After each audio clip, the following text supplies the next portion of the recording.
Ladies and gentlemen, welcome to another fantastic episode of The Left Wing. I am TJ Whitehead, Powers Taken Not Given, joined by the great EK Powell from What's Good English. How are you doing today, my friend? I'm good. I'm good. It is, I guess it's not early on the West Coast anymore. I can't say that anymore, but still got the gym. Like I've actually gotten up and done work. Like I went out and like I showed a house to people. I'm just still tired. Yeah, it happens. We were just talking backstage about technology and how it lets us down and everything. Yeah, it's Linda Hamilton tried to warn us, Morpheus tried to warn us, Kyle Reese, everyone warns us about the rise of the machines, and we didn't heed their warnings here. We're just going along with it just fine. But AI and everything is going to be a crazy future. Yeah, well, it's like in the Matrix, they didn't have like a scene where it showed everybody making so much damn money from all of the AI and the computers and the robots and shit like that, that they're like, fuck it, let it all go, let it all go. Like, I'm making so much money right now. Can you believe this? Like, yeah, I hate to go all boomer on folks with stuff like this, but I do wonder what the future holds with technology and how to integrate it with society. And like with AI in particular, that just the problems that keep arising, like new problems that we knew would eventually get here. And the day is coming where, I saw a video that had Jake Tapper giving a news report.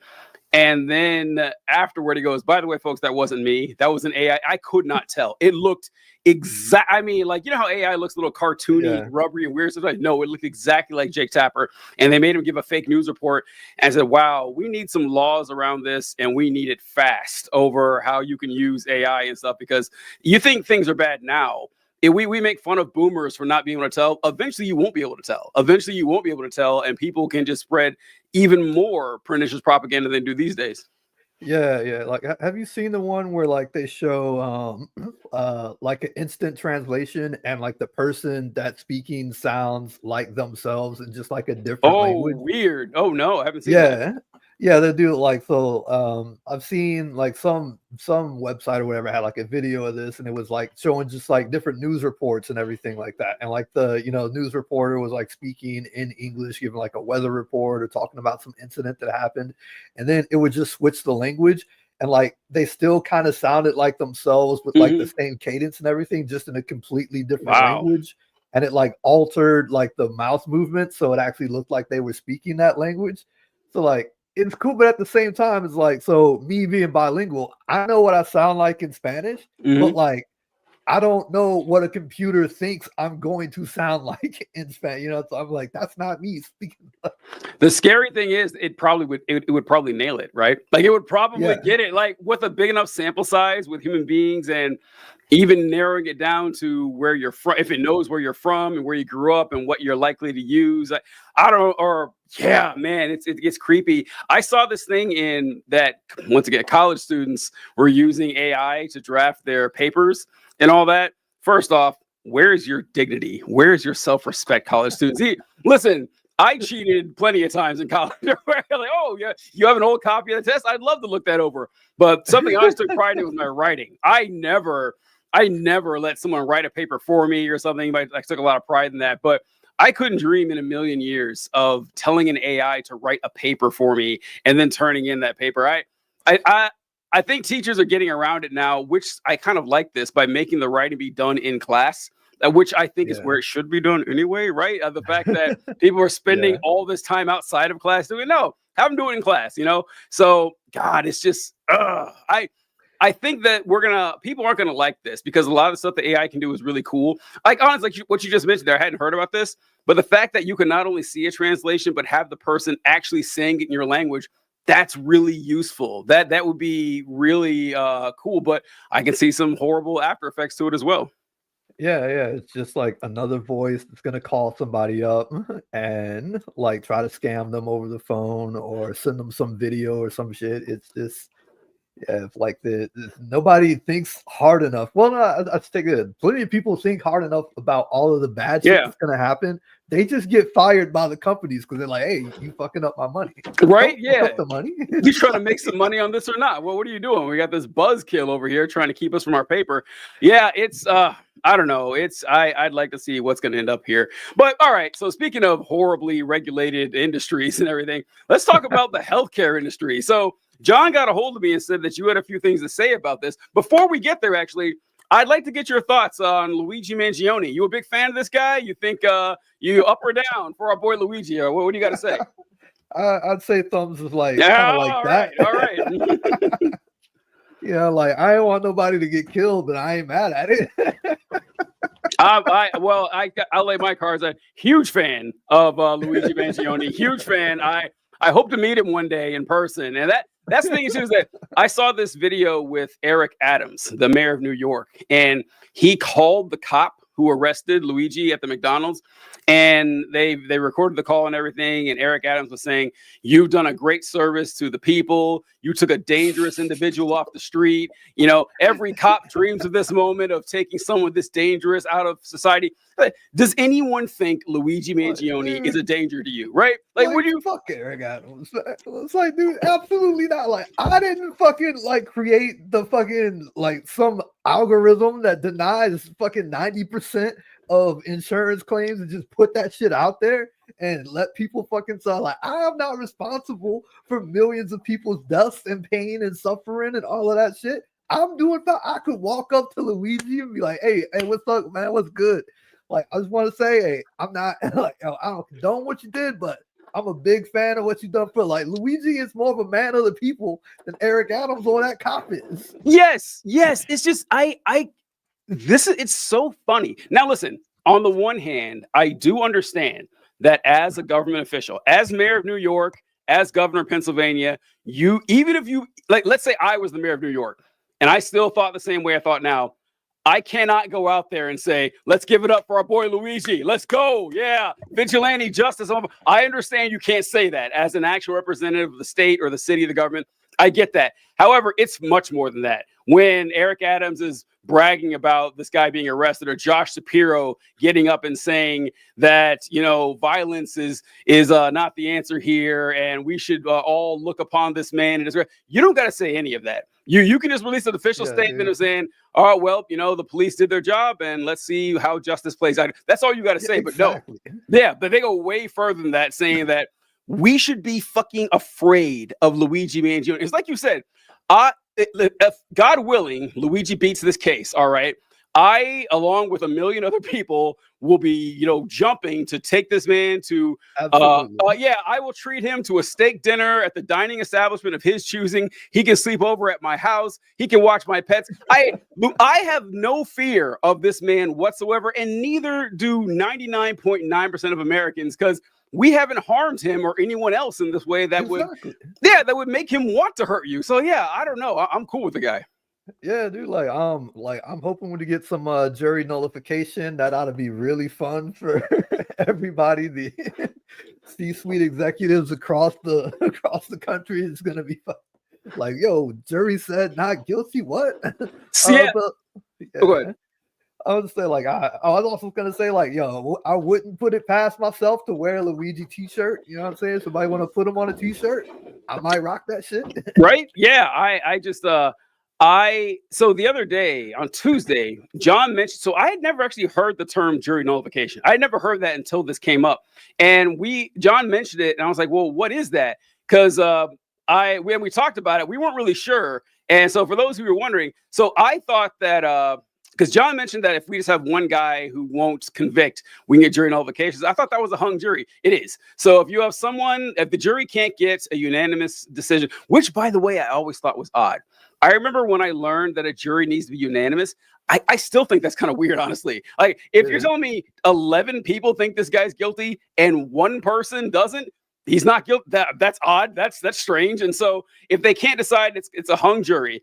And that's a mistrial, and the prosecutor has the discretion on whether or not they're going to try this person again. It's not double jeopardy. I remember this happening. What's his name? Walter Scott, I think. There was a guy who got shot by a cop in South Carolina. It was a black man that got pulled over. And when the cop stepped out of the car, the guy just jumped out of the car and started running from the cop. And the cop shot him in the back and killed him. They had no threat to the cop whatsoever. And that went to court, hung jury. The jury, I'm not joking. You guys look up the video. Walter Scott shot by a police officer. The guy doesn't have a weapon. The guy just steps out, runs from the cop. Cop pulls out a weapon, traffic stop. And he was convicted the second time around. But jury nullification, what EK is talking about, that's when, this is even better actually. This is when the jury, the 12 members of the jury say, okay, we know what the law says. And by the letter of the law, he absolutely violated the law. He committed the crime. We don't care. We're turning in not guilty anyway, and it stands. It's completely legal for the jury to do that. So if we have 12, we already have one hero that acted in New York. We can find 12 more. We can find 12 more that are willing to say, nope, we know he did it, but we really don't give a shit. I could die a happy man. Like, please. I mean, where do you even find a jury that like doesn't have some fucked up story about the U.S. healthcare system? Like, you either personally have your own story or you know somebody with a story. Like that's pretty much everyone. Like you have to get all fucking C-suite executives. Yeah. Yeah. Well, I mean, I guess there's some people out there like that, like the person who turned him in at the McDonald's. Like, stunned. We actually have two class traders because Luigi is, amazingly enough, Luigi's from this insanely wealthy family, which I did not see coming. I didn't see that coming at all. But his family owns golf clubs and radio stations and hospitals and stuff up and down the East Coast. He has tons of money. And so he betrayed his class, which I love. That was the right thing. But a worker at McDonald's saying, First off, a worker, not even in New York, this worker's in Pennsylvania, saying, this guy bears a passing resemblance to that shooter a couple states over. I'm going to call the cops and turn like, why? Who knows? And plus you work at McDonald's. Like there's nothing in this for you. You're not going to get the reward. You can just sleep at night knowing you took a violent criminal off the street who posed no threat to anyone listening to this. Yeah, bro. It's like if you already didn't have reason enough to boycott McDonald's, there you go. Look at the staff there. All right. So you, John told me that you had some experience with the healthcare system or something like that. What exactly was that, if I remember correctly? So I used to be a liability insurance adjuster. So I handled like if somebody's in a car accident, I would decide the liability and then I would settle the personal injury claims. So like I was on team bad. I wasn't on team evil. I was just on team bad.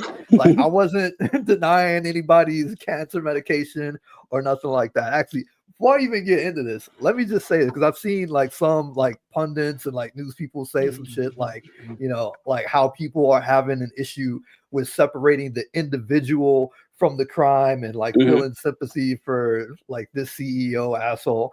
Like you absolutely cannot separate the individual from the broken healthcare system. Like these are the people that came up with prior authorization. These are the people that came up with what's the other shitty thing that they or like all these different ways of denying claims. These are the people that come up with these little algorithms and now AI bots that examine what people's insurance claims are and make decisions on that. Like they made those decisions at some point. Like the decision got pushed up, got moved all the way through all of these executives, and all of them made the decision to say, yep, go ahead, let's put that into place. Like Blue Cross Blue Shield coming out with that whole, we're not going to pay, you know, for all of the anesthesia, like we're only going to pay for a certain limit thing. Like some CEOs signed off on that. Like all the corporate executives at these companies, they knew about that shit. And they went ahead and said, yeah, like, go ahead, let's put that out there. There was no law that was made. There was no policy that was made. These are just companies that are coming up with shit on their own. They made the decision to be like, oh, well, there's in-network care and there's out-of-network care. Wild. You went to somebody out of your network. Like there was no law. There was no governmental policy or anything like that. They just said, hey, you know what? we can make more money if we put people through all these damn hoops. So don't feel a fucking ounce of sympathy. Don't try to separate the person from the broken healthcare industry. These are the people that are responsible for the broken healthcare industry. And then they go to Congress and like they lobby hundreds of millions of dollars every single year to keep shit the way it is so that Congress doesn't actually go and say, hey, you know what? Fuck this in-network, out-of-network bullshit. Y'all need to cover people for whatever doctor they go to. It's dumb. It is completely people like this dude who got shot in the broad fucking daylight. So don't fucking try to separate that shit. Don't feel sympathy for that motherfucker if you don't want to feel sympathy for it. I slept good that night. Yeah, right. Yeah, that is so you did so.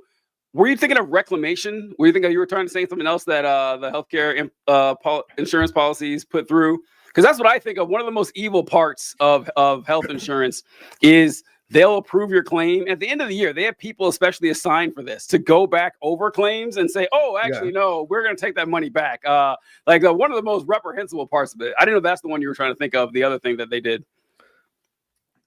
Yeah, it's like they do that. Like that as well. Yeah. I mean, pretty much everything. I mean, just pay the damn bill.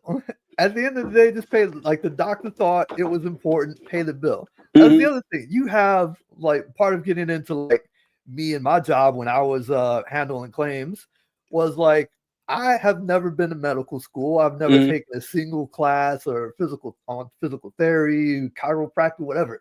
I don't know shit about medical. Like they gave us like a binder and gave us like some basic training. They had different specialists, like which the insurance company picked, come through to like teach us like, okay, this is what we do for these people in this situation, and this is too much care, whatever. And it was just like, okay, here you go, handle these claims. It was like, oh yeah, I broke my leg in a car accident. And it's like, dude, I'm not a fucking medical professional. What the fuck you want me to do? Like, yeah, okay. It seems like you should be going to the doctor for this. Let me know how much physical therapy this shit is. So like there's no policy for that. It's just insurance companies saying we don't want to pay like this much money. So let's figure shit out. Like let's figure out how to not pay this much money and we're good. Wow. Yeah. And like even worse, like what you mentioned now.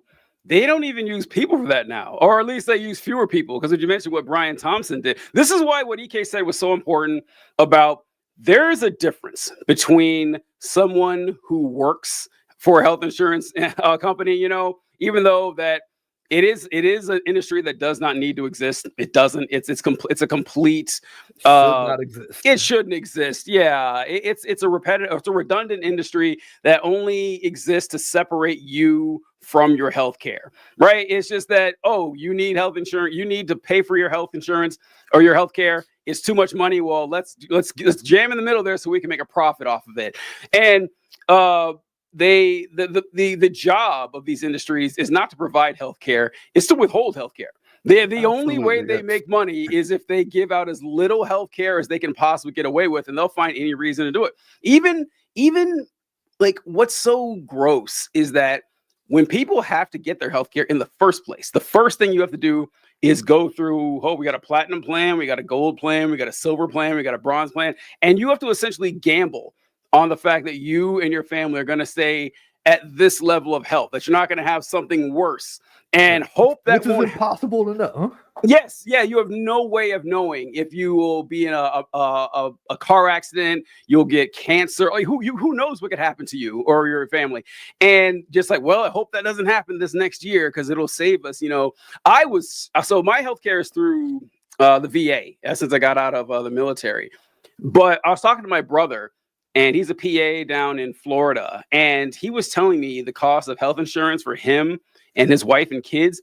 I was stunned how much it cost. I knew it was expensive, but it was like $1,200 a month or something. I was like, whoa, I can't believe that people are getting away with this shit, especially when they are, like I said, they're withholding the care. And what EK mentioned earlier was about the AI thing. Speaking of way back to AI, that Brian Thompson, while he was CEO, implemented an AI software that they targeted specifically elderly patients for this, or that's what made it really gross.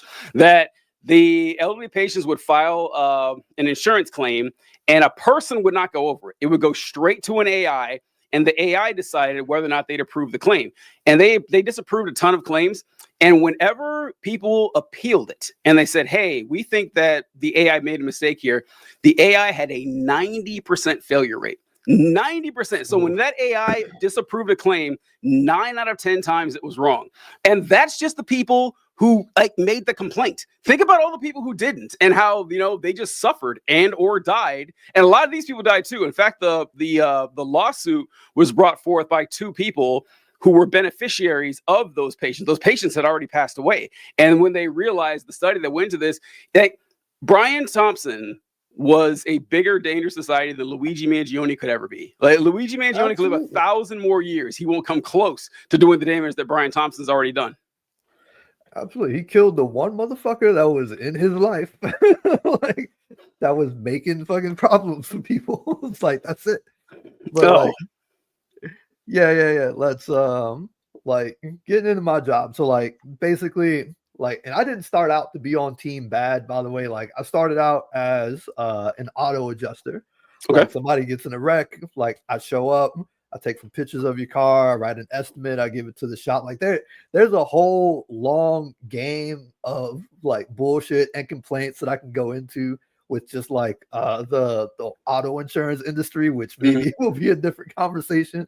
But let me just say that is fucked up too. It's not as fucked up. Not yet. Like nowhere near as fucked up as health insurance, but like it's fucked up too. Right. Like, if you think like transactions in video games, where it's like you have to give them $100 and then they give you some arbitrary currency, and you have to figure out how much the thing that they're offering you is worth, like in this like fake currency is worth in real currency. That's the type of shit that is happening in the auto industry and has been happening in the auto industry for years and years and years. But anyway, what happened was it was during the recession. This is like what 15-ish years ago now, or something like that. So they were going to downsize the auto department, and they came to me, like, which is another bullshit thing I will get into, because like I had never had a bad survey. Everybody's insurance or everybody's jobs were based off of surveys on the auto side. I never had a single bad survey, but they were like, hey, the way that you are working, we feel like you're going to get a bad survey. All right. So like you can either like most assuredly get laid off, or you can transfer to the liability department. So I was like, all right, fine, cool, whatever, I'll take the transfer. Like, and then that's where like everything just like went super fucking wrong, and I hated my job so much from that point. So like from the start, these companies, they create like a culture of distrust for you know their customers or the people that they're supposed to help. You know, so like in my case, you know, if somebody's injured in a car accident, or we also covered property insurance or whatever, so somebody like trips and falls in somebody's house or something like that, like that comes to us. Like it could even be the person that we cover, or whatever. And then like this is not survey based. Why? Because the healthcare industry is fucked up. That's why the surveys didn't count anything. Like but they start out with like when you first start in your training classes, you think like, okay, cool, I'm going to learn some stuff about medicine. I'm going to learn, you know, how to determine liability, all this shit. The first thing they go over with you is insurance fraud. Like, okay, like everybody likes scamming insurance companies, right? Everybody thinks that they are entitled to something from their insurance companies because, you know, they pay us X amount of dollars. They played us this phone call of somebody calling in to report a car accident, and then while they put them on hold, they still record you, and then like the woman over hold was like, I'm making up everything that I'm saying right now. So you know, everything is like insurance fraud. That is what is hammered into you on day one. Like, let me tell you, like just regular ass people are really bad committing insurance fraud. I'd imagine. If you've ever heard of insurance fraud, it's always been a ring of people. They always have some sort of insider or something like that. Like there's a doctor or like somebody that works at the hospital or the insurance company that's just gone ahead and letting all this shit go through, because like the average person is like, oh yeah, dude, like I hit this tree real bad, you know what I'm saying? And yeah, it's like, dude, come on, man, this is physically fucking impossible. Like you did not hit a tree. Come on, dude, tell me what happened. And the thing is, like, we still owe it. We still owe it. Like one of the claims I had, which I had to send off to like our special investigation unit. Like I think there was only one claim in like all of the auto claims I ever had that I had to send off to the special investigation unit. And it was still a claim that we were gonna have to pay, because like the guy had he had like a 350Z. I think what actually ended up happening was he had somebody, or like let somebody else drive it, and they wrecked it somehow. But like he called in and he just tried to give me a story saying that it was him, and he made up a story of how he wrecked it. And I got there and I was like, this is physically fucking impossible, dude. You could not have possibly wrecked your car in this way. Tell me what really happened. And then he told me another story, which was also bullshit. Oh boy. But yeah. But at the end of the day, that was still a claim we had to pay. I actually felt sorry for the dude, because like we canceled his rental car because we like the insurance company only pays for so long on a rental car. Like, so he was having to pay like hundreds of dollars, like because he couldn't drive his own car because it was still fucked up. But we wouldn't do anything to his car because we couldn't get the story straight. So like, yes, he did it to himself, but like his shit still needed to be fixed, and we still had to fix his shit. But like, so, and that kind of feeds into what they tell you. Like everybody's trying to scam the insurance company. Everybody's trying to get over on us. We need to make sure we only pay what we owe, and that's it. And then they have these people come through. So like you will talk to like a chiropractor. Insurance companies love chiropractors. Chiropractic, what? I don't even know. Chiropractic, I think they call it. Like, yeah, whatever. Like the profession is like a totally made up profession. It is.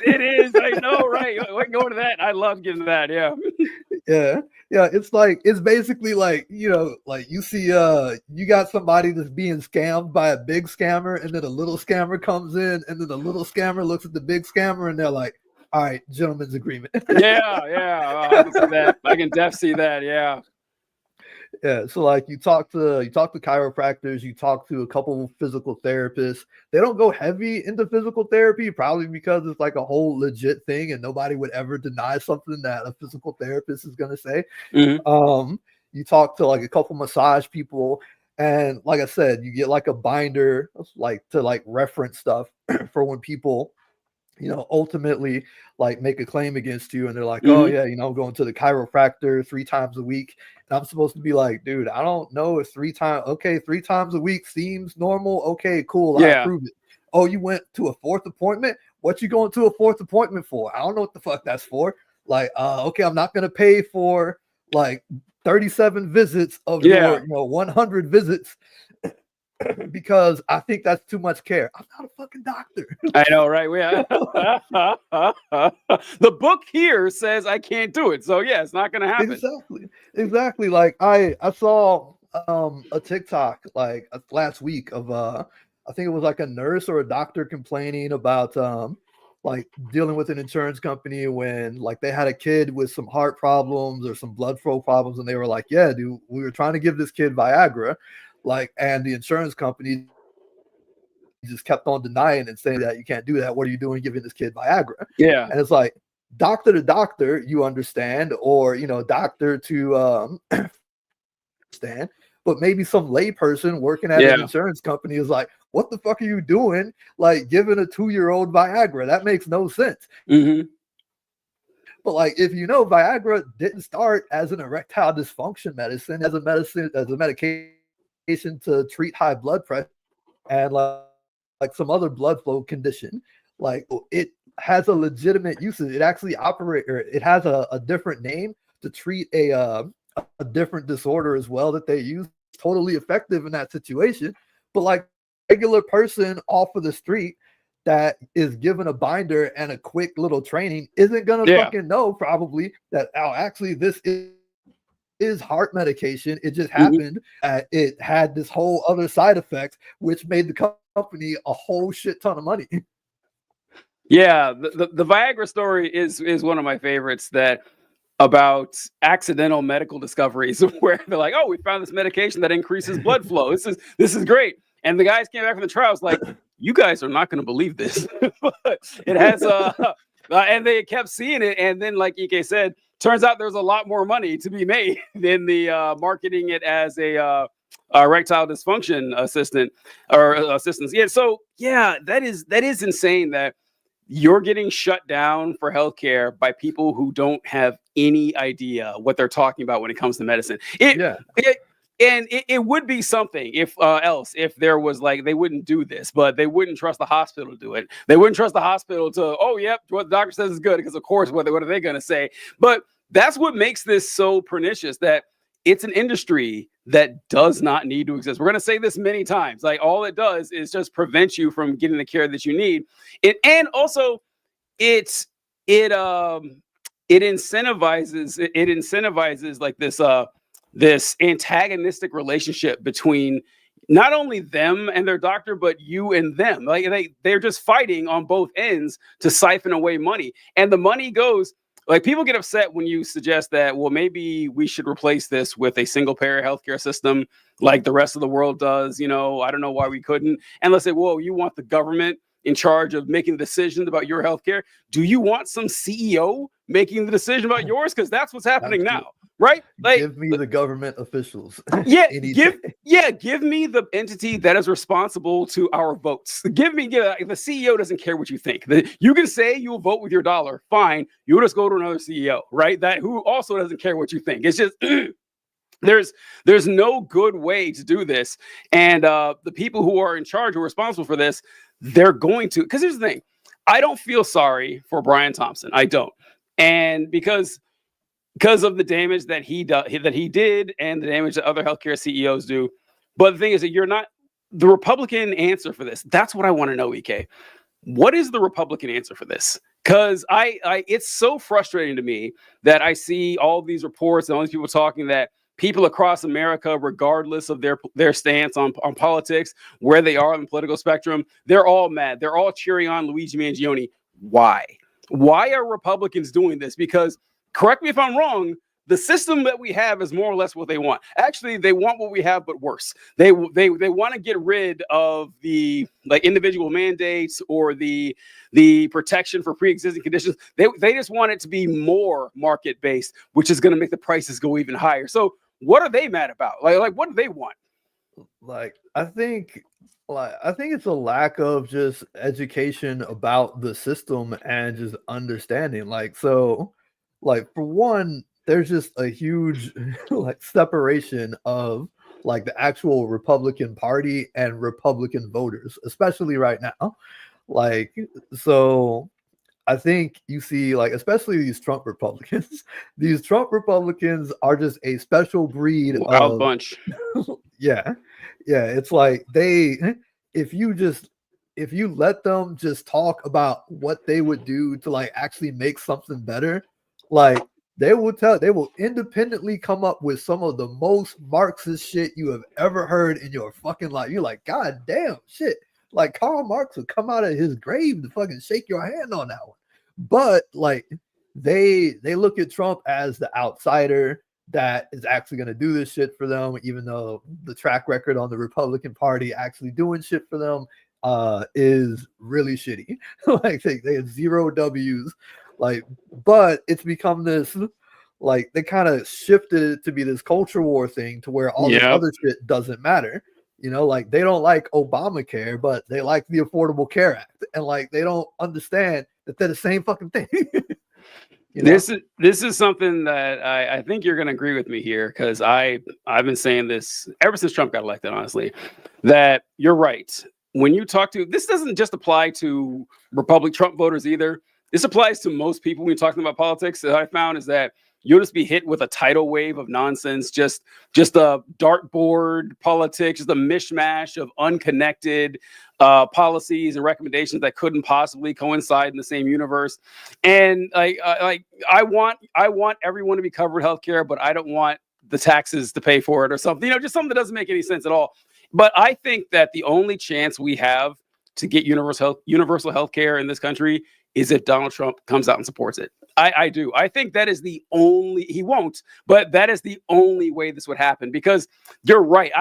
You talk to Trump supporters, they will say stuff. Oh yeah, I think we need stronger union membership. Oh, absolutely. I think people should be covered by their healthcare, by government healthcare stuff. And then it's like, oh, but Donald Trump, got to vote for him.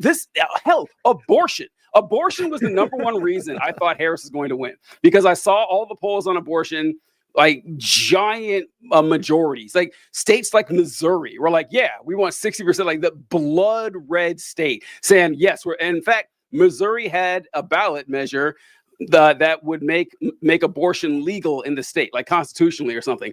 It won in Missouri. Like, good luck finding a state redder than Missouri. Probably went to Trump by 20 points. They still voted for Trump. This happened in pretty much every state where, like, it was a swing state or a Republican state, and this was up, voted overwhelmingly for abortion, and also said, that Trump guy, yeah, he's got my vote. He knows what he's talking about.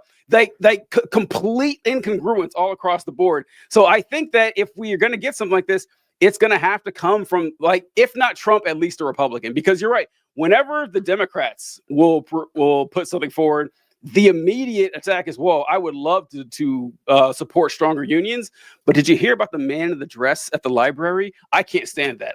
That's not going to work. And it works every time. That's just where we live, unfortunately. Yeah, it's like the Republican Party is sort of like those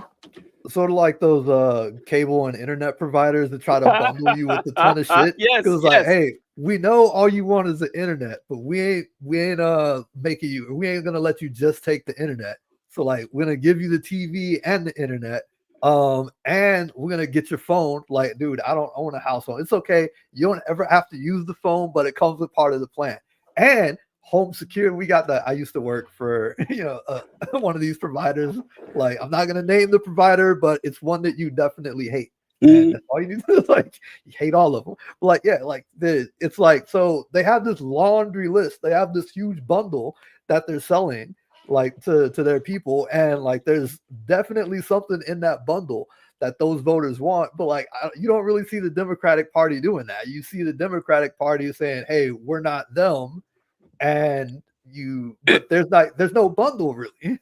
Like, it's actually, I think it's even worse than what you're saying, because, by the way, Time Warner Cable is the one I hate the most. I hate Time Warner so much. I don't know which one you work for, but Time Warner is like top of my list. I have a lot of beef with them. Worst provider I've ever had. But the Republicans, because, like, it's a good analogy that they wrap everything in, and like, oh, you want a home phone? Let's get it for, even though you don't want one. But the Republicans, they're not even giving you the internet. They're like, oh, we got a home phone here. We got, we got the cable, but we're not going to give you the actual effective thing that you want, which would be like universal healthcare. No.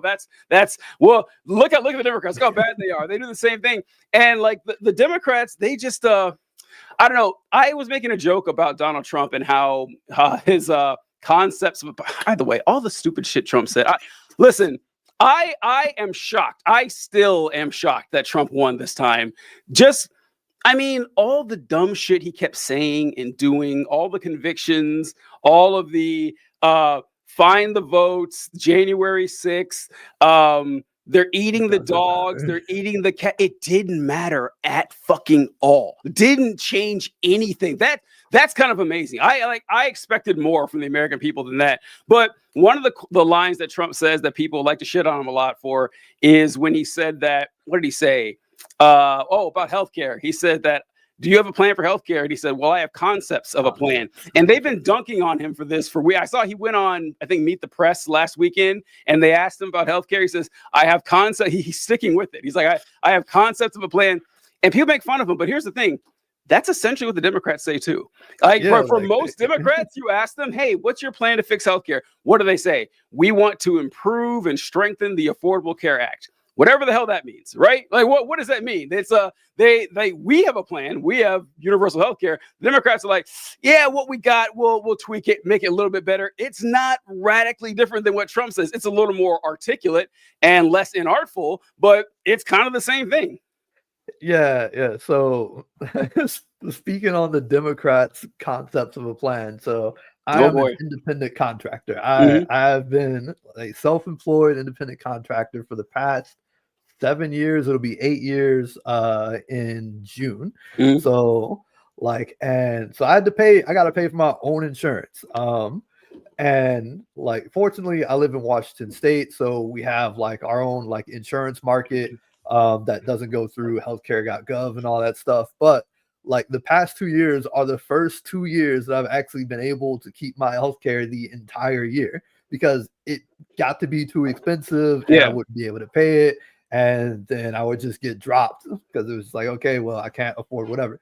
Like, the only reason I was currently able to keep my insurance the whole year, this year and last year, because I've been making less money every single year for the past 7. So I finally made so little money that I qualified for a bigger subsidy.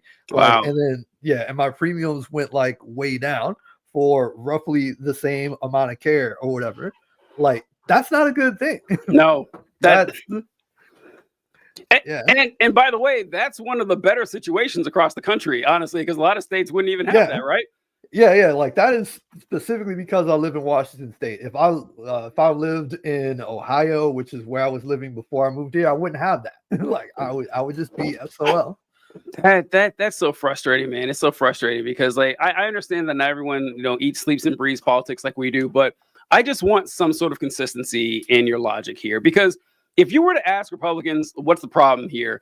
They're like, yeah, we don't like the greedy healthcare CEO either. And ask them, well, what's the solution? I know what the solution would be. The solution would be a better CEO, a kinder, gentler CEO who's not going to scam the American people and take advantage of the situation. And I have some bad news for you guys out there. There's no such thing, okay? It's not because CEOs are born bad people or psychopathic. Maybe they are, but that's not what happened. The reason is the CEO has a fiduciary and even legal responsibility to make as much money for the shareholders as he possibly can. He will go to jail if he makes a conscious decision to say, I'm going to do this to help out the customers and rob the shareholders of their of the investment that they've made to maximize it. He'll go to jail. That's against the law. He can't do it. So there's no such thing as a better CEO. All right. The person who gets to replace Brian Thompson is going to do the exact same thing, because that's the way the law is set up, which is why healthcare shouldn't be commodified. It's one of those things. It's kind of we talked last show on Thursday about how I have got to tip my cap to the capitalists over the last 110 years or so, almost, that it's a big one. It's incredible how well they have put out this propaganda. Like, as a propagandist myself, I have to recognize that the game's got a recognized game here, that they've convinced people that any type of collective movement, any sort of a social program, not even just socialism or communism, like, well before you get there, any sort of collective measure to help out the average person in comparison to a rich person is treason. They're saying, oh yeah, what? I'm an American. I don't respect that stuff. That's what the commies do. They've made you you have to renounce your patriotism if you say, I want a system that collectivizes all our citizens and helps out with the money.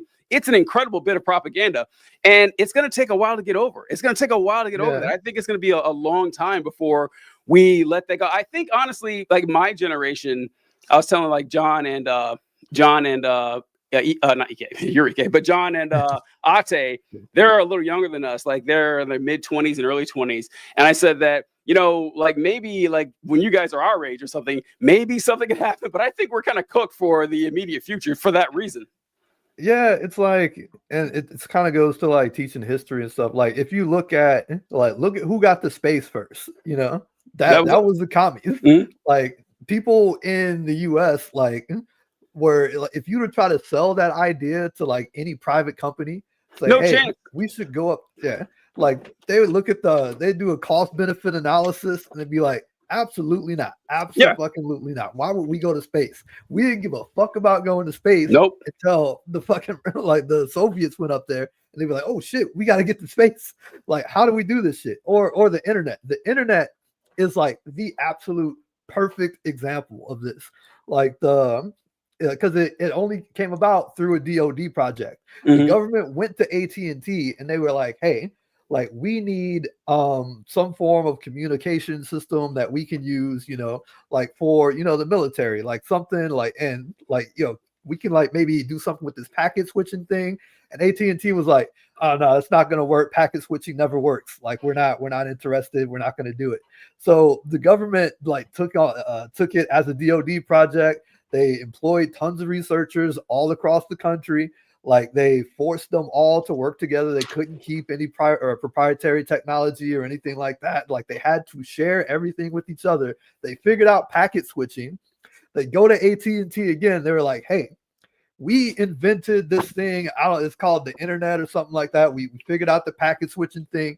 You can have it. You can take this. We will lease it back from you. You can use whatever you want to from it and make profits on it, whatever. AT&T does another cost benefit analysis. They're like, nah, man, we can't make money off of this thing. So it goes back to the government. And then it goes back to like all these different colleges and universities across the, you know, across the country. It goes to other countries as well. They keep on tinkering with the shit. CERN over in Europe comes out with the World Wide Web. That was another government research facility. They give the World Wide Web away for free. And then all of a sudden, these like AT&T and the rest of these telemarketers are like, hey, let us get in on this internet thing. What's up with this? All these people like, mate, we want to make money off of this shit. They were like, motherfucker, you like y'all would have never independently came up with this shit. Like when we did come up with the idea, you were like, no, it's a bullshit fucking idea. We're not going to do it. Like that's why it's like government shit has gotten so many people all of the cool things that these private industries will never fucking give you because it's too fucking expensive and they're too concerned about their short-term profits to ever do anything. Electric cars is another thing. Like back in the 70s when gas prices were spiking, I think like GM, I think even Ford too, they tried to figure out how to work on like battery technology and all this stuff. There were other concept electric cars out there, but they could never make the batteries work right. And GM even went to the US government and they were like, hey, you guys should do something and like subsidize the research and development of this thing so that we can like make these electric cars a thing and make these batteries better. And the government didn't do it. And then gas prices went down and they went back to like regular, like combustible gas machines. It's like, you need a government for that. You need a government that's spending just like ungodly amounts of money on something. And then the rest of the private sector can eat. Yeah. But you got to control how much they're eating. Yeah. It's completely true. Going back to even your first example with the space race, that it's funny that this frame kind of, you mentioned it's framed kind of like capitalism versus communism thing, because it was not capitalism that got us to the moon. It wasn't. All right. Yeah. There was no private investment that got us there. Right. It was pure fucking spite. It was spite. Yeah. It's like, look, we're afraid that the Soviets, it's funny that we say we won the space race because like you mentioned, the Soviets won like 9 out of 10 milestones. They had the first person in space, the first satellite, the first animal in space, the first person to orbit the planet. They had all the records. We were the first to the moon, which is pretty big. No shade. It was a pretty big deal. Yeah. But what we're seen as the winners. But it's like, all right, the Soviets, and once again, like it's a Neil deGrasse Tyson, who I have a lot of beefs with. Honestly, the only beef I have with Neil deGrasse Tyson is I don't like how he talks. I think he talks like I'm a child, is like telling me like, the atom is comprised of 3 different types of particles. Yeah, I hate. Yeah, you know what I mean? I hate that. I hate that he speaks that way. But anyway, they'd asked him about this, and he talks about Elon Musk and his obsession with trying to get people to Mars and everything. He says it'll never work because this is how you'll need it to work. You'll need to go to a board of an organization and say, all right, look, we want to put people on Mars. Like, all right, great. Well, how much does it cost? $1 trillion. All right, how much money will we make out of it? Pretty much nothing. meeting over. It's done. Like this is why would anyone do this? Like it's not there's no way to make it beneficial to a private entity. And oh shit, I wrote down what were you saying there about the company's investing. Shit, there was one more thing with the space. Oh, the internet's a good example too. Like people think that the internet was some sort of innovation by telecommunication companies. No, that was the government again. The government upvoting in there. Kyle wrote a comment. I saw that a reminder that Americans used to love socialism before desegregation. This is a great point. This is a fantastic point because once again, hats off to the capitalists and demonizing socialism and everything. Because guys ever wonder why there's no powerful socialist movement in the United States like there is in Western Europe, where they have strong and vibrant socialist parties and strong and vibrant socialist leaders and stuff, and we don't really have that here. It's because it was strangled in the crib back during the I'd say the late 1800s, early 1900s. Like the closest thing we had to a strong socialist movement was, I'd say, like the Eugene Debs era around World War I and everything. And what the capitalists found out, well, what the working people found out, was that you had Irish and Jewish and Polish immigrants and Black people who were at the bottom of the rung. Like they weren't getting any work. They were being discriminated against. And they found out real quick that they all had the same thing in common, that they were getting fucked over by the ruling class and the capitalist class. And so that's when they moved in and says, okay, here's what we're going to do. Italian people, great news. You're white now. That's the deal. So the real problem is the Black people and the Irish and the Italians. I have a lot of beef with them. They took the deal. They took the fucking deal. It's like, yep, all right, that sounds good. We love to be white people now and worry about Black people taking off. And that race divide that was created then never really healed. And Kyle's right. It is the number one reason, in my opinion, we don't have a strong socialist movement, because you'll find, like with the MAGA folks, for example. I was talking to a friend of mine I went to college with, and I was mentioning about free healthcare. And I was telling the same story I told you about my brother and how he's paying $1,200, $1,300, $1,400 a month for health insurance. And, why he wanted me to pay for his family. And my brother has a really good job and is like, he's being sucked dry by this. And I said, wouldn't it be good for him and his family if he didn't have to do that? And my buddy said, well, yeah, I mean, I understand that, like your brother and everything. Like, I feel sorry for him. He shouldn't have to do that. But you're telling me some homeless guy, a guy without a job, that he gets free healthcare? Why does he get it?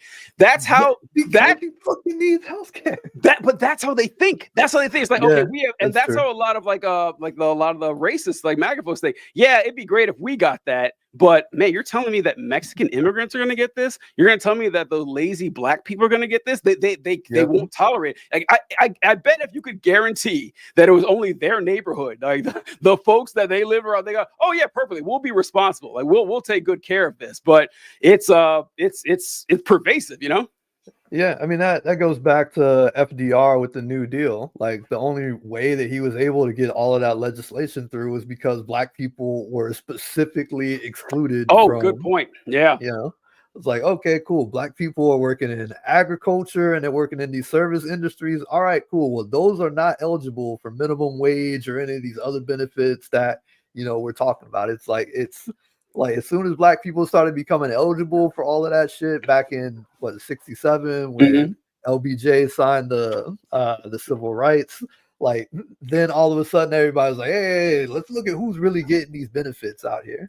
But God, that also brings up a point. I saw a tweet from Butch Ware, like the Green Party VP guy, a few days ago, where he was specifically saying that the reason there's so much, or one of the big reasons that there's so much solidarity for Luigi Mangione is because he's some white kid. Yeah, like if he was Black, like just think about how many hoops. Yeah, it would be a ridiculous amount of hoops for like a Black dude to do that and have the exact same amount of solidarity. Like he would have had to have had a whole binder full of shit about maybe his son's medical condition that he was just extremely upset over, and he would have had like video and audio evidence of him like on the phone to like the different insurance companies and them specifically denying it and just being super evil, and then having an insider at the insurance company back up all of his claims, just a mountain of fucking hoops. And then it would still be like 30% less Yep. support from the public. Yep. Absolutely. It is. I was I have that. I've had that same thought too. Well, what if Luigi Mangione was black, and like how different the reaction would be. And honestly, look, even not even going to that extreme, like we could think of what if Luigi Mangione was like didn't have $1 million smile and wasn't like a rich, good-looking white guy. Like even that would drop his support a whole lot. That's why I was so happy when I found out who it was. Like, oh, folks are gonna love this guy. They're gonna love him. Like everyone is gonna be like, oh, on this guy's side, and that's exactly how it worked. And the good point with FDR and how black people were excluded from a lot of the great social gains of the 1940s and 50s that the FDR was responsible for. The GI Bill, which also excluded black soldiers, they weren't eligible for it. Black people were like legally barred from suburbs until 1970. 1970, like the government put all this money into and guaranteed the money for the people who invested in the suburbs, which allowed white people to move out of the city and have actual property and have a house, and said, no, this doesn't apply to black people because the white voters didn't want it. They're like, oh, we're not going to do it. They said they would not live there if black people were allowed to live there, and just systematically excluding black people from all this, which is why it's really rich whenever people say, well, the reason that black people are suffering is because of all that government money they got from the Great Society after Lyndon Johnson. First, ignore.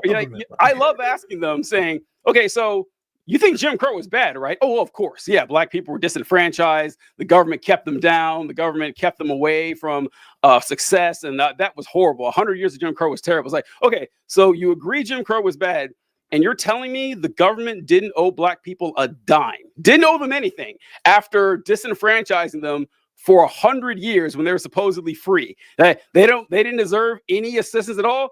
No. Okay, why not? Why not? Right? Because they love to play the argument that, well, black people shouldn't get reparations because they weren't, actually in slavery. So, okay, what about the survivors of Jim Crow? My parents were still alive, still healthy and alive. They lived through Jim Crow. The government doesn't owe them reparations, though, right? It falls apart real quick. But like black people were banned from all this, and whenever people say, we'll find out that a lot of these benefits start going to the wrong kinds of people, it turns against it real quick. Public opinion, they will cut off their nose to spite their face every time if it means that black people can't get a leg up. Yep, every single time without fail. Which is part of why we have President Trump coming through next year again. Man, 4 more years of this shit. 4 more years. It's hard to believe, actually. It's hard to believe. And I actually wrote this down a while ago. I meant to talk about this, but you were saying how these industries will do things that are not beneficial to anyone. And I love pointing this out because everyone likes to say that capitalism works because you vote with your dollar. And the best system will win. You will get the best product will win because people vote with their pocketbooks, and that's going to create the best outcome. Health insurance obviously is not the case, but there's more. You mentioned microtransactions. Who the fuck asked for microtransactions? Nobody, right? Nobody was ever sitting around and said, what would make this video game better? If I had to buy it for $60 and then spend, every once in a while I spend $5 more on it until I've spent $400 on this game that I had I want them to release an unfinished video game and then make me pay for the the benefit. Yeah, right. just make me pay for the finished product at a later date by spending $20-30 more. The fake currencies that are involved in that. And also the one that this is I can't believe this is still legal. I really can't. Subscriptions to everything. You don't own anything anymore. They're for the kids listening out there. You used to be able to just buy Adobe Acrobat or something. You could just buy it. You could go to the store, buy it, and download it on your computer. It was yours. As long as you wanted to use that version, it was yours. If you wanted to use Photoshop, you bought it, downloaded it, it was yours. Now everything is a subscription. Everything. I cannot believe that this is allowed to stand. Things that don't need to be a subscription. I saw something with a vehicle. I don't know if they actually did this, but someone floated it. I'm shocked it hasn't happened industry wide. But they said, okay, so what we'll do, there'll be a heater in the car, but you have to pay the for BMW heated seats. Oh, was it BMW? Happened. Was that what it was? Yeah, it's BMW. Yeah.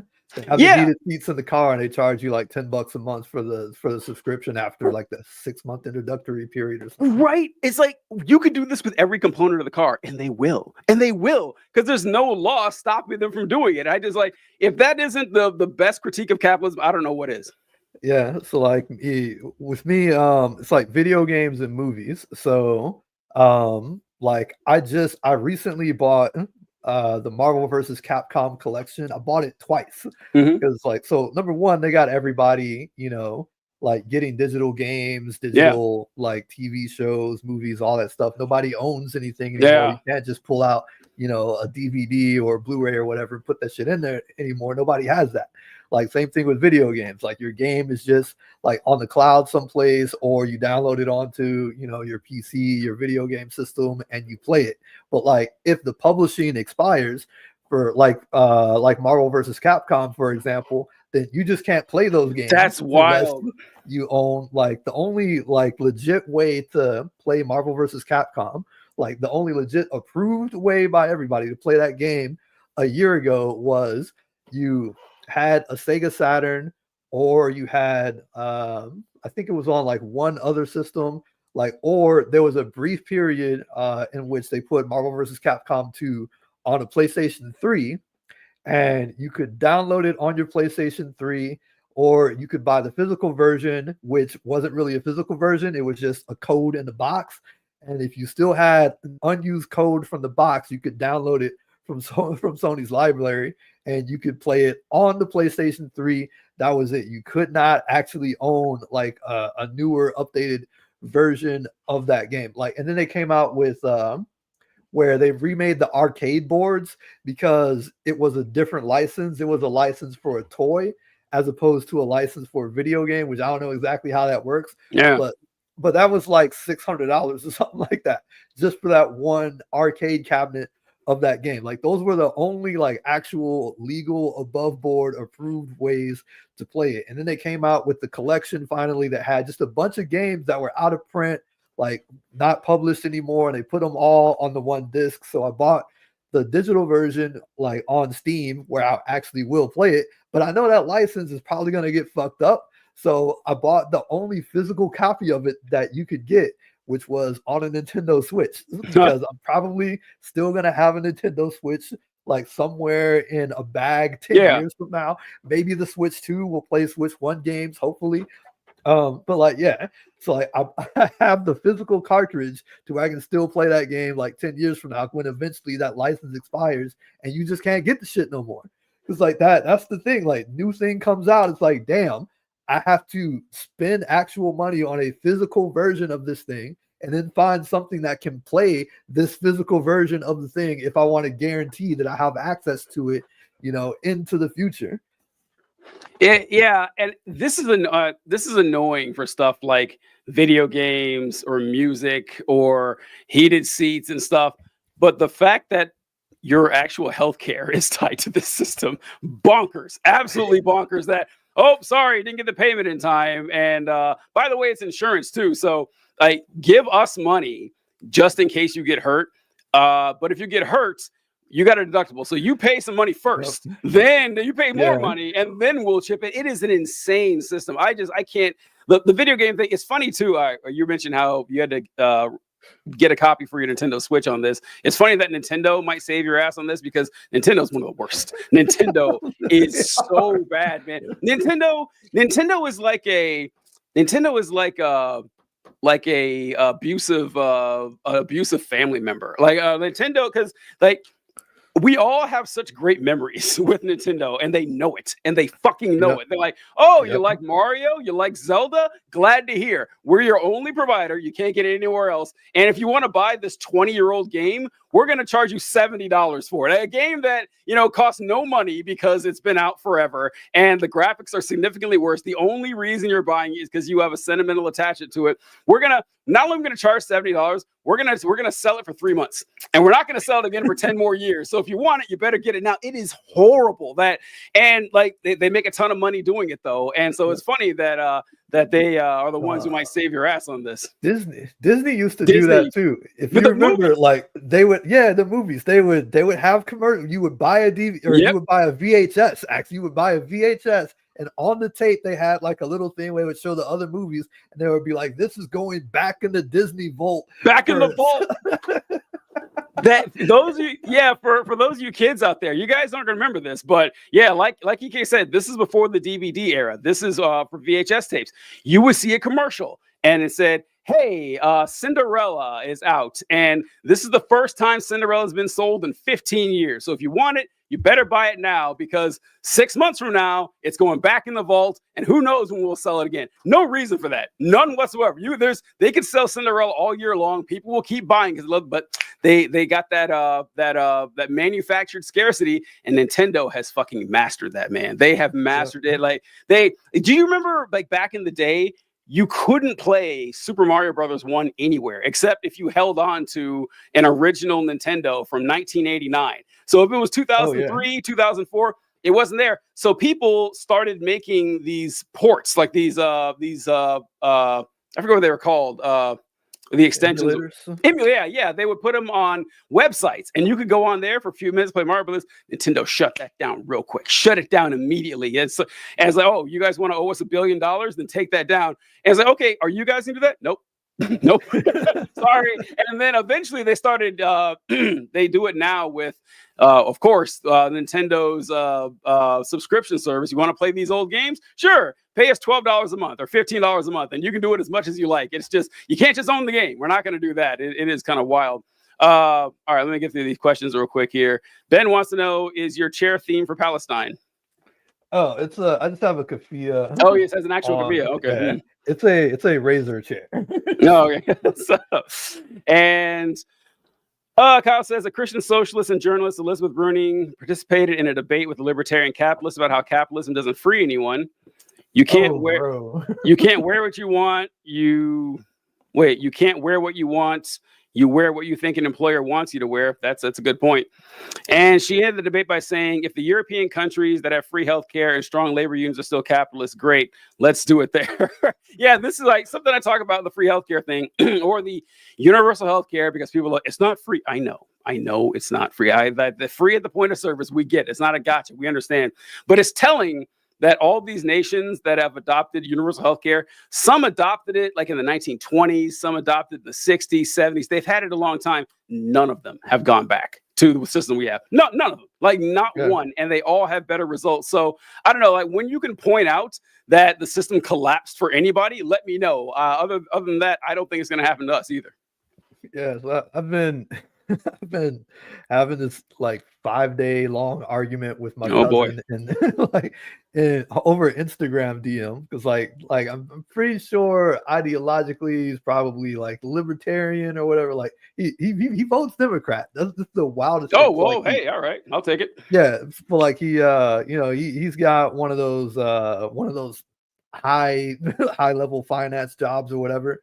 So like, and he's made the capitalist argument several times. He's like, oh well, this isn't the fault of universal like healthcare. It's the fault, or not? What the hell is the name of that dude's company? Universal Health. United Health. United Health. There we go. He's like, it's not United Health's fault. They're just a company that's doing what they're supposed to do. Like, of course they have to lobby the government, like because they're just trying to stay alive, or it's people's fault for eating highly processed foods and not exercising right. Just like all of the personal responsibility arguments, and the company is it's only doing what it has to do, what it's supposed to do, like in order to make as much profit as it can, like for the shareholders and all that shit.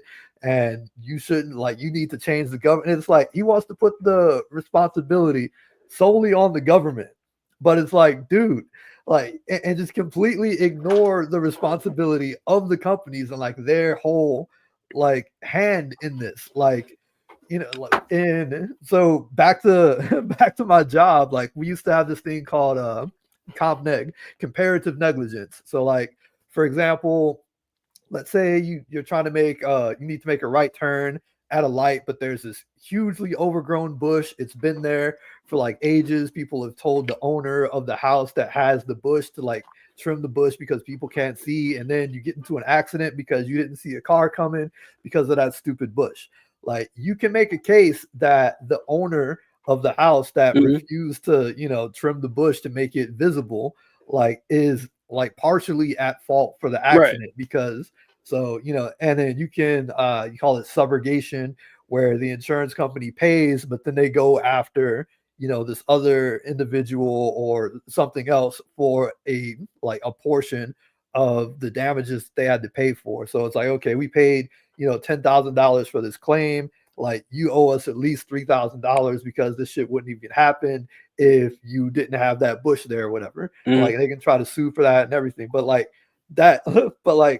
these companies are definitely deserve some liability in the thing, which is why I said at the beginning, you cannot separate these individuals from the broken system. They are the ones that are fucking up the system and making sure that it stays fucked up in a way that benefits them. Because like, you can't say that, oh, it's just the company doing what it's supposed to do, and actually like our bad healthcare outcomes or our lower life expectancy is 100% the result of people's, personal dietary habits and and not exercising, or the food that they eat and everything. It's like, dude, yes, yeah, okay, fine, whatever. We have some responsibility in this. We have maybe 2% responsibility of this whole thing. But every other country on that fucking list has some form of a public option, whether they have private insurance, but they can go through the government, or they have universal insurance for everybody. We're the only one that doesn't. So maybe it is Occam's razor here, but he doesn't want to hear that argument. He's like, nope, capitalism is not the company's fault. It's not the CEO's fault. It's all the fault of the government when the government is in the pocket of the insurance company. So what is his salute? He says the government's fault. It's the government's fault for doing what? For not coming up with a better healthcare plan. He's like Obamacare. What was his critique of Obamacare? That it raised taxes too much or something like that, which, if I recall correctly, it didn't even do. I was about to say, did it? I don't remember if it raised taxes. I don't. Yeah, I don't remember. People's main beef with Obamacare is one that I understand. Actually, one that I honestly agree with. That Obamacare doesn't work unless everyone participates in this exchange. It just doesn't. Yeah. And so you have a mandate to purchase healthcare. You have to, or the government will fine you. I get why people are upset about that, because it's not as I don't even they had to go to Supreme Court because the legality is questionable.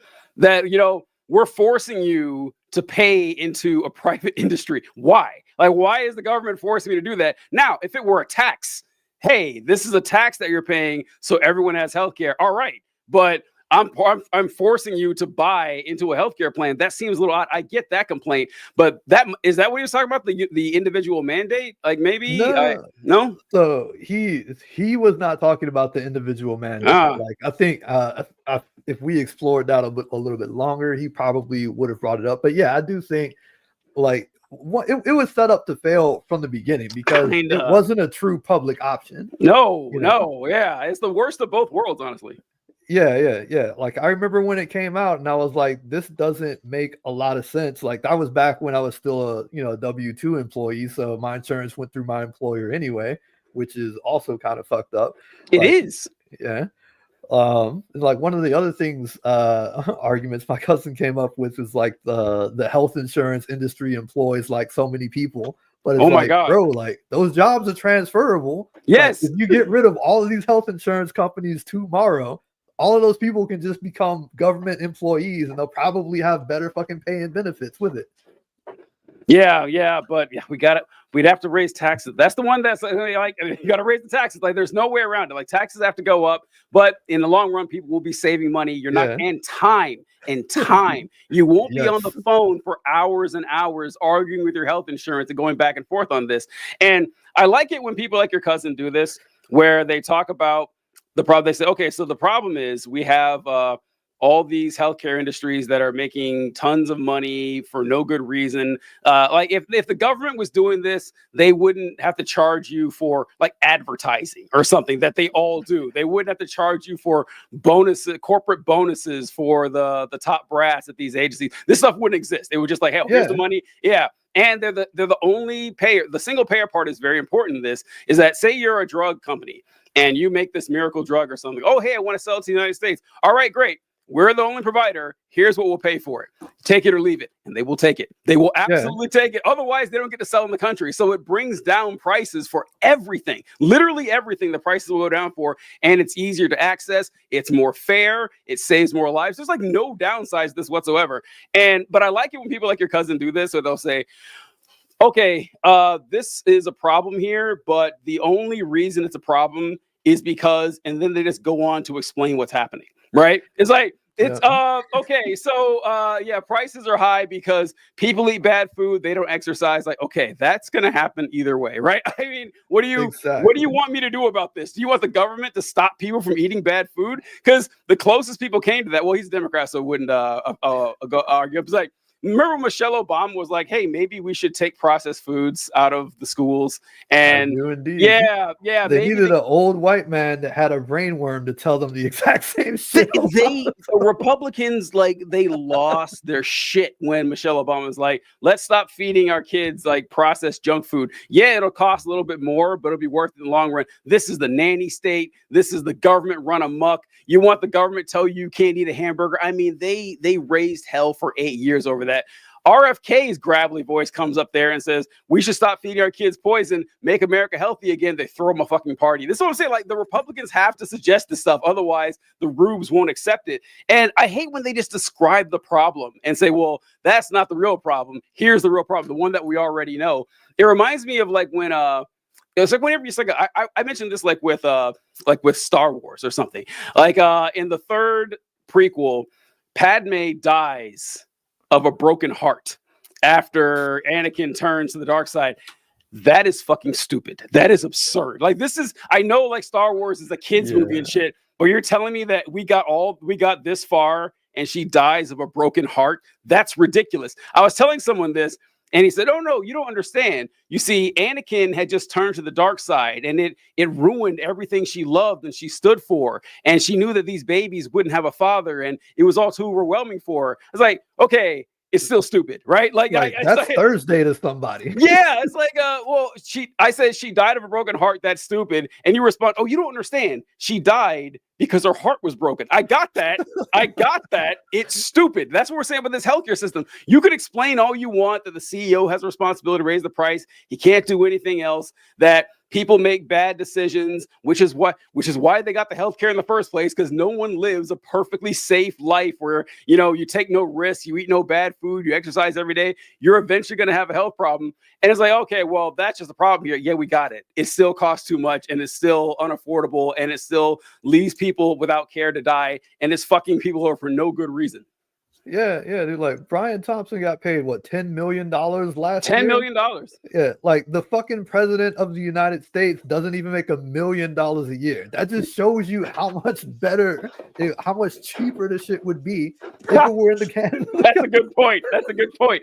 Oh, also, so I think it's changed now, but the day after Brian Thompson got shot, United Health United Health's stock price was either stable or went a little bit higher, which just shows you how plug and play CEOs are. We've been told our whole life how important these CEOs are, that these companies couldn't possibly function. That's why they get 10 million a year, because they are so smart and so shrewd. It's like, nope, they're not. They're regular people. I got into a big argument when I was in grad school. We were talking, it was business law, the class we were in. And I can't remember how we got to this conversation, but we were saying that there was some CEO they picked who made, $1 million, $5 million a year or something. And then we pointed to, like, your average NBA player made, $3-5 million, and a giant chunk of your NBA made a lot more than this really important CEO. And they're talking about that. The whole point of the discussion was how overpaid professional athletes are.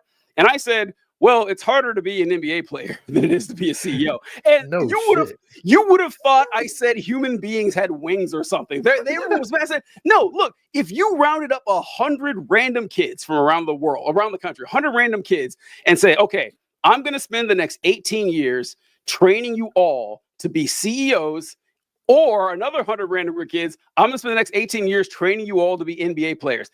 Where do you think you're going to get a greater success rate? You all 100 of those kids could be CEOs. Every fucking one of them with training. You might get one NBA player. You might get one out of that. Maybe. You probably won't get any. Big ass maybe. Yeah. So it's like, it's a lot more like hitting a baseball is a much more rare talent than managing a giant company. You can train anybody to do that, and anybody does.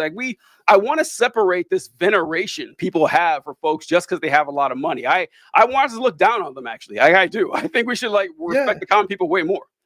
Yeah, there's a YouTube channel called Modern NBA that made a video about like how companies value CEO experience like over anything else, to where they will hire a CEO that completely fucked up and failed a company like over and over and over. If you just pull up like the LinkedIn profile and look at like the job history of some of these CEOs, you're like, okay, so this dude left this company in 2017.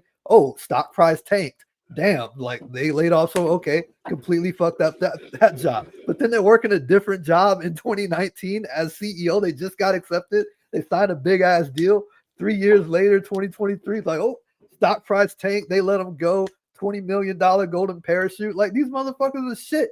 Like, what the fuck do you do? And it's the other thing. Like, fucking Brian Thompson was on his way to that hotel for a shareholder meeting, got gunned down 7 a.m. That shareholding meeting started on time at 8 a.m.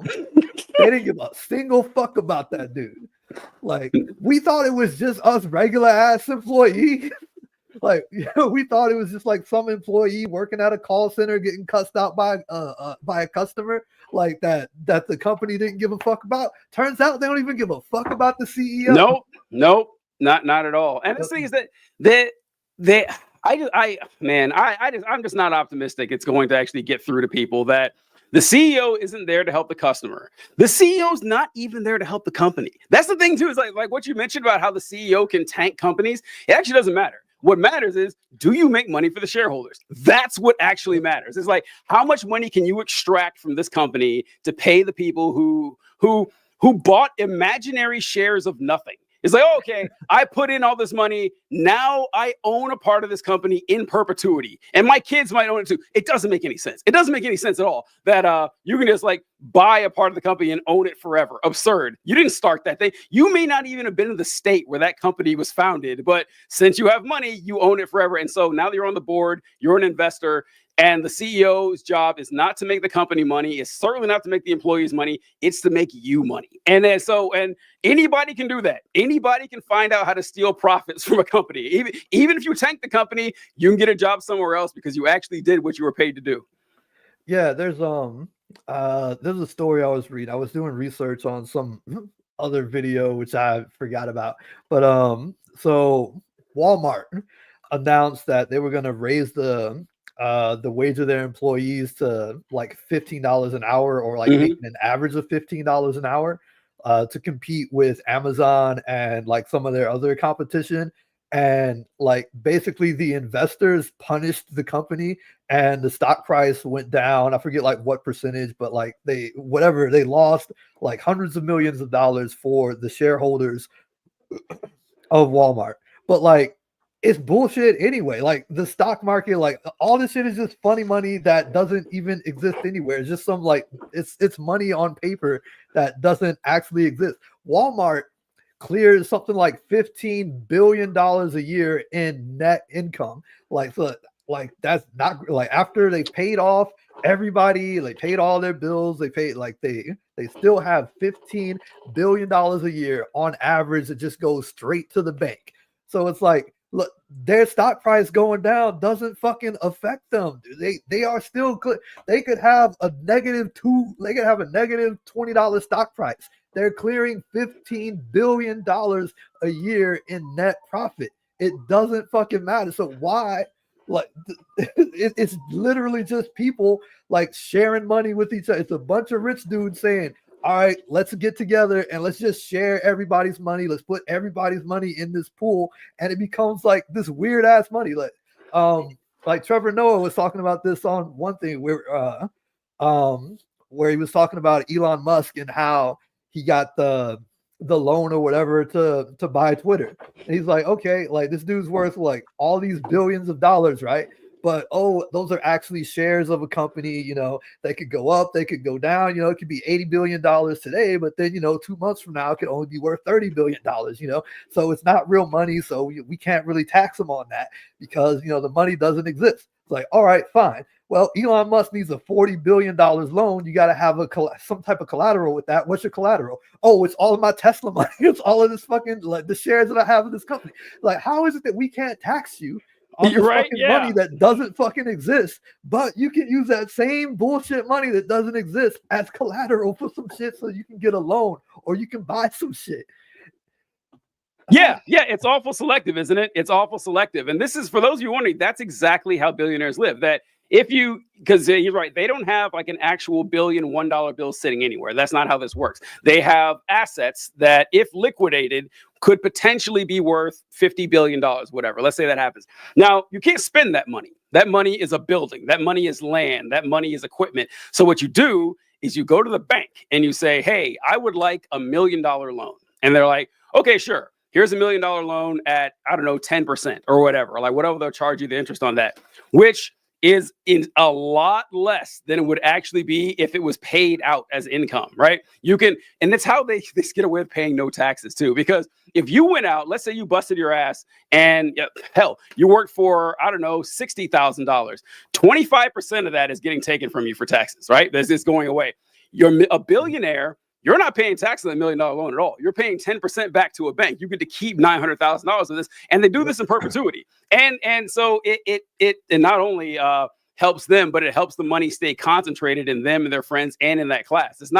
It doesn't benefit society at all. It only benefits them and I guess the bank, but that's it. It's not actually helping the individuals whatsoever. We need to do an episode sometime. We actually got to go. Man, it's already been 4:40, but I'd like to do an episode with you about the stock market, because I am of the inclination the stock market does not need to fucking exist. It doesn't. Like you can still have investment, you can still have collaboration, you can still have ownership without a stock market. It's like it is a giant legalized casino for the ultra rich that they let you kind of dabble in. Go ahead, sir.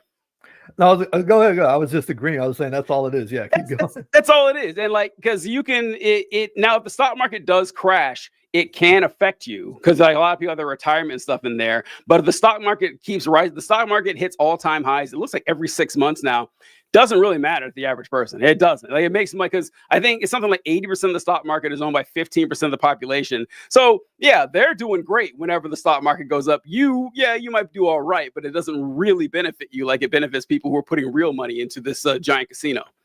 Yeah, dude. Like I have so much shit to say about like economics and the stock market and shit like that. I would also recommend to a lot of people watching to check out there's a YouTube channel called Gary's Economics. It's this guy, he is a legit economist. He did his undergrad at London School of Economics. He has a master's in economics from Oxford University. He used to be a trader at Citibank. And then he's also has a poor back, also from like this extremely poor suburb of London. So like basically he was just really good at math, got into an economic school, whatever. But like, and instead of being like Gary V or any of these YouTube scammers that are like, I'm gonna show you all these tricks to make money. Like he actually talks about like inequality, economic inequality, fixing inequality, taxing the rich, like with like actual like economics, like from like an actual economic standpoint, like with, you know, the pedigree of somebody who's actually studied all of this and can say, hey, this is what's happening. These are some ways to fix it. Some of his ideas are kind of wild, but like he had one specifically, which like I've never agreed harder with something when he was saying like it's actually these mega rich people that are the easiest people to tax. Like because like people aren't wealthy because you know, they have a ton of money in the bank, like you said, or because it's in the stock market. People are wealthy because they own assets. Like they own houses, they own buildings, they own businesses, you know, whatever. Like Elon Musk, for example, owns Twitter, owns SpaceX, owns Tesla, all these things. These are assets. You can't put Twitter into a briefcase and hop off to the Cayman Islands. It's not going to work like that. I mean, like, number one, if you were to do some shit like that, like, look at TikTok, like, oh, this is a foreign-owned company. Yeah. What the fuck is up with all these Russian bots on here trying to influence it? Like, all of that shit, like, ends up like coming really into question right now. So, like, yeah, like, you can tax those assets. You just need to get really clever with how you write the economic policy and say, all right, dude, enough of this bullshit. Like, we're getting universal health care. You're going to pay for it. You and your billionaire friends are going to pay for it.